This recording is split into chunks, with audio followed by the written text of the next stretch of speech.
Hello everyone, myself Professor S. A. Tadekar from Department of Computer Engineering, Maratha Vidya Prasark Samaj, KBT College of Engineering, Nasik. Friends, in the today's lecture, we are going to discuss about the problem solving agents and the state space search. So what is the goal based agent? We have already discussed the different types of the agents in the last lecture.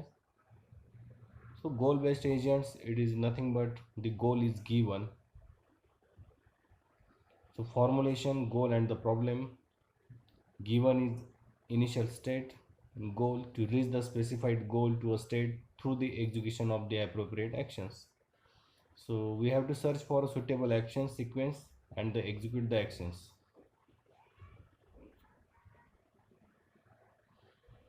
Here is a simple problem solving agents. The algorithm is given. The function simple problem solving agents that returns an action. Inputs percept, that is what are the sensors. With the help of that sensor, the agents perceive the information from the environment. In static, sequence and action of sequence, then initially empty state. So what are the state of the environment? So some description of the current world state and goal, that is also given here, and which is initially null. So problem formulation, state, so that will be changed or that will be update the state while pursuing the information from the environment. If sequence is empty, then do goal, formulate the goal state. Then problem, formulate the problem state and the goal. Sequence, search problem, and action, first sequence, and then sequence, rest sequence. So whatever the different actions which we have, so based on that we can search the actions which can be lead to the goal state.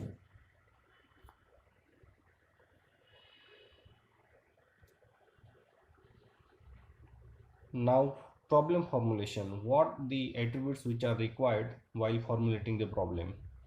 So goal formulation, world state with certain properties, definition of the state space, that is important, only the relevant aspect to the abstraction, definition of the actions that can change the world, determination of the search cost, that is search cost, offline cost, and the execution cost, that is the path cost and the online cost. Friends, we'll see one example of vacuum cleaner world for the problem formulation. So how the problem can be formulated for this example.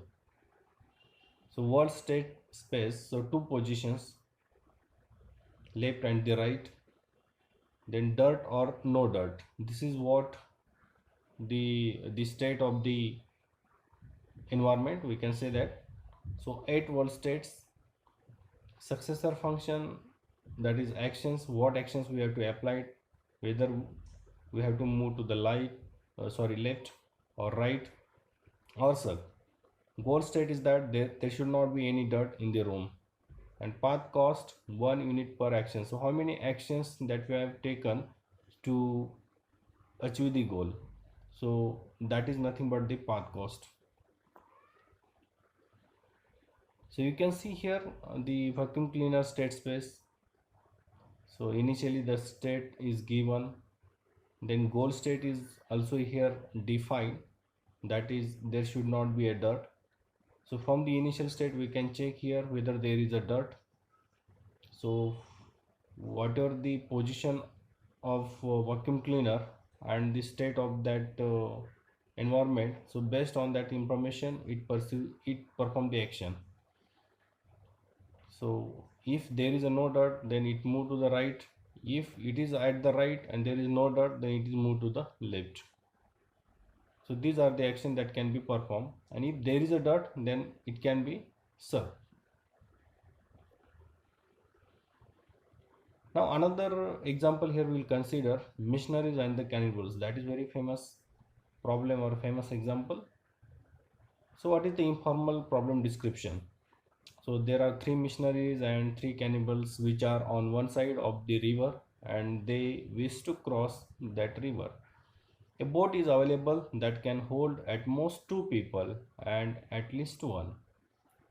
But condition is that, constant is that you must never leave a group of missionaries outnumbered by cannibals on the same bank. This is the constant or the condition is given, and goal is given here. So find an action sequence that brings everyone safely to the opposite bank. See here, the formulation of this problem, missionaries and the cannibals. State space, that is triple xyz, is given where 0 is less than equal to xyz less than equal to 3. So whatever the quantity of this xyz, that should be in between 0 to 3, where xy and z represent the number of missionaries, cannibals and boats respectively. Initial state is given 331, that is 3 missionaries, 3 cannibals and 1 boat. Successor function is that from each state either bring 1 missionaries, 1 cannibals, 2 missionaries, 2 cannibals, or one of each type of to the other bank. Note, not all the states are attainable. For example, 001 and some are which are the illegal. So goal state is that there should be a 000 at the other side of the river. So path cost 1 unit per crossing. And for animated solution to this problem, you can click on the below link. Search strategies. There are two basic categories of the search strategy: uninformed search and the informed search. Uninformed, it is also called as the blind search. That is, no information is available on the length or cost of the path to the solutions. Under this uninformed or the blind search, there are different search strategies are there. Breadth first search, that uses the FIFO queue, first in first out queue. Uniform cost search, that uses the priority queue. Depth first search, that uses LIFO stack, depth limited search, then iterative deepening search and the bidirectional search. Then inform or the heuristic approaches. It has information on the length or cost of the path to the solution. So under this category, many algorithms are there: generate and test search, then hill climbing, greedy search, best first search, that is the best example A star algorithm, then problem reduction, AO star algorithm is there, and then constant satisfaction. So what is the criteria for the search strategy? Basically, the 4 criteria which can be considered for the best search strategies. The first one is the completeness.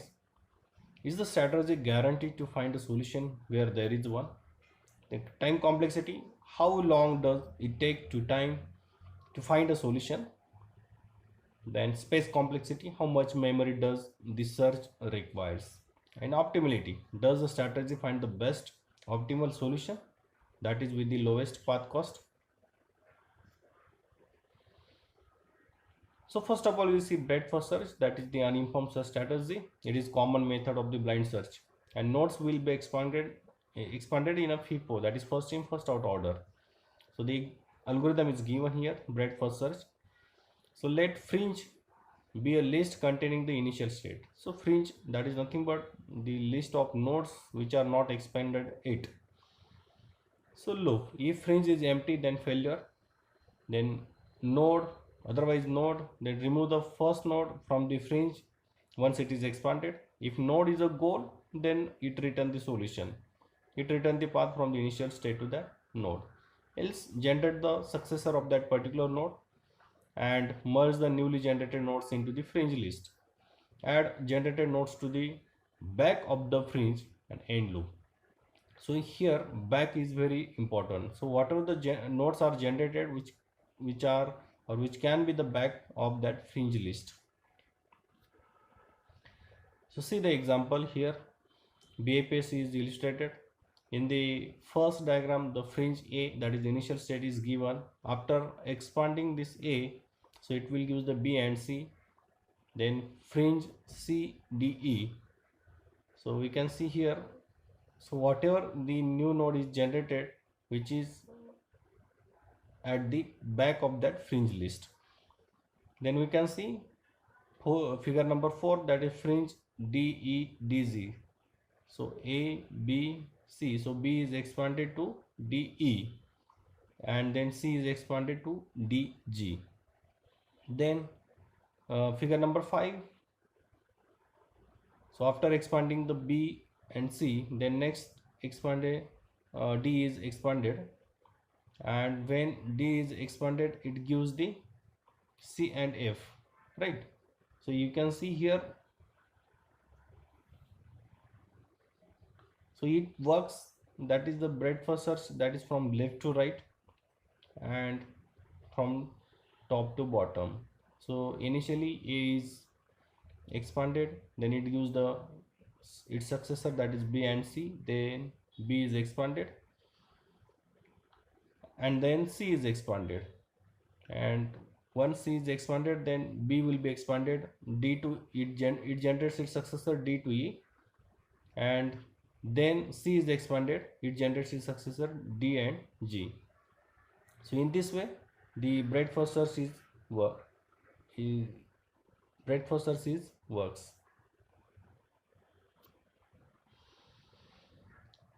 And finally the fringe list that gives G, then C, then F, then B, then F, right? And where G is nothing but the goal state. So after expanding C, it gives the goal state. So when actually we have to stop here, once the B is expanded, then it checks whether it is a goal state. If there is no, then C is expanded, then it checks whether it is a goal state D and G, but G that comes after the D, E and D expansion. So step number 8, G is selected for expansion and it is found to be goal state, and so that the algorithm returns the path A, C, G. By following the parent pointers of the node of the corresponding to the G, the algorithm terminates. Now what are the properties of the breadth-first search? Yes, it is a complete. There is a guarantee to find out the solution. The algorithm is optimal, if that is admissible, if all the operators have the same cost. Otherwise, breadth-first search find the solution with the shortest path length. The algorithm has a exponential time and the space complexity. Suppose the search tree can be modeled as a binary tree, and then the time and space complexity of this algorithm is big O of B into D, where D is the depth of the solution and B is the branching factor. A complete search tree of the depth D, where each non-leaf node has a B children, has a total of 1 plus B raised to 2 plus B raised to 3 till B raised to D, depth of the tree. That gives B raised to D plus 1 minus 1 divided by B minus 1 nodes. So its advantage is it finds the path of minimal length to the goal, and disadvantage is that it requires the generation and storage of a tree whose size is exponential the depth of the shallowest goal node. Now depth-first search. It is a common method of blind search. The nodes will be expanded in a LIFO order. It is similar to the breadth-first search algorithm. So only one thing is changed, that is whatever the nodes are generated, that will be added to the front of the fringe list. So you can see here, let the fringe be a list containing the initial state, then loop will be continue. If fringe is empty, then it return that is failure. Then if there is a node, then that will be considered as the initial state, that will be expanded, okay, that removed from the list, and because it is already expanded. Then if node is the goal, then it return the path, else it generates its successor. Now what are the successors which are generated, that added into the fringe list and that add it to the front of the fringe. So like BFS, so DFS illustration is given here. So you can see here, see all the 6 diagram. So initially node A is expanded, then it generates successor B and C, then B is expanded, then it generates successor D and D, D and E, then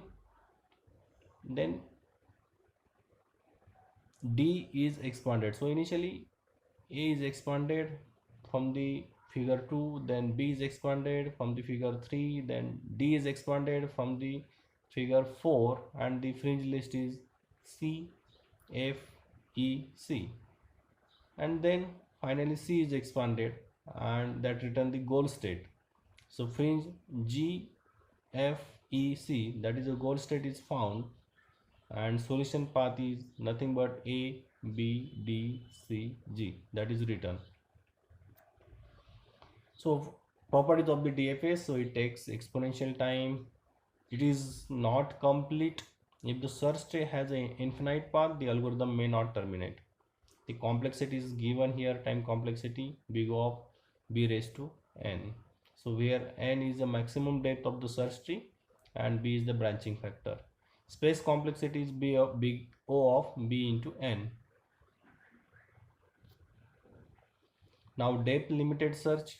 So whatever the advantages, disadvantages of the depth first search, if depth first search, if the tree is infinite, then there is a problem to terminate the solution. So therefore depth limited search is used. It is a variation of the DFS. So we can see here depth limited search algorithm. Let fringe be the list containing the initial state. Loop will continue. If fringe is empty, then return the failure node. Remove the first node from the fringe list. If node is a goal, then return the solution. Otherwise, if or else if depth of the node that is equal to limit the return cutoff. So we have to check here the second condition ki whether the depth of that depth first search is cross or not. If it is cross, then we have to stop. Depth first, then iterative deepening. So first do DFS to depth 0, that is treat start node as having no successor. Then if no solution found, so do DFS to depth 1, etc. So depth first iterative deepening algorithm, so until solution found, to do DFS with depth cutoff C. So whatever the cutoff, depth cutoff, that will be increased by 1. So initially the cutoff is 1, then 2, then 3. So we can see a depth bound is equal to 1. So it search to the depth bound 1. If solution is not found, then it increase the depth bound by 1, then it will be a 2, then 3, then 4. Okay, so in this way the depth first iterating deepening algorithm that works. And actually it is nothing but the combination of the BFS and the DFS. So depth first iterative deepening combines the advantages of the BFS, that is completeness, with the advantages of the DFS, that is limited space and the finds longer path more quickly. So this algorithm is generally preferred for the large state space where the solution depth is unknown. So properties of this algorithm is, the first, it is complete, it is optimal, and the time complexity is still exponential big O of B raised to D, and linear space complexity, that is big O of B into D, it is like DFS. Advantage is that linear memory requirements of depth first search and guaranteed for the goal node of minimal depth. Bidirectional search that comes into the picture. So it is nothing but the two-way search, that is from root to goal state, that is initial state to goal state and goal state to the initial state. Suppose that the search problem is such that the R's are the bidirectional, that is if there is an operator that maps from state A to state B, there is another operator that maps from B to state A. So many search algorithms, search problems that have reversible arcs. So 8 puzzle, 15 puzzle, path planning, etc., which are the example of the search problems. So the time complexity, obviously the half of the any uninformed search strategy. So the time for the bidirectional search will be big O of B raised to D by 2, D by 2, and the space complexity is also big O of B raised to D by 2. It is a half of its BFS and the DFS. So here is the comparative chart for the different search strategies. So breadth first search, depth first search, iterative deepening, and bidirectional. That gives the time space complexity. Then whether it is optimum or whether it is the complete. So uniform cost search. So this algorithm is by the Dijkstra in 1959. So this algorithm expand the nodes in the order of their cost from the source. So modification of the breadth first search to always expand the node with the lowest cost, that is G of n. So it always find the cheapest solution, that is given the G of successor of n greater than or equal to G of n for all the n. So S is the initial state, we can see here. It expand, when S is expanded, it gives the nodes A, B, C. So with a cost 1, 5 and 15. So 1 is the least cost, and then we can expand the A to G. So again G, B and C will be compared, and B is then least cost among the available nodes. Then B will be expanded. Then you can see the last node, that is C15. So again it can check. So G is a goal state, so it return the goal state, therefore it will stop. Then properties of the uniform cost search, that is it is complete, it is optimal, admissible. Then exponential time and space complexity is a big O of B raised to D. References which are taken for preparing these slides, that is NPTEL version 2 CSE IIT Kharagpur notes, and some PPTs which are considered from the PPT by Alexander Kleiner, Bernhard Nibel, that is Introduction to Multi-Agent Programming. Thank you.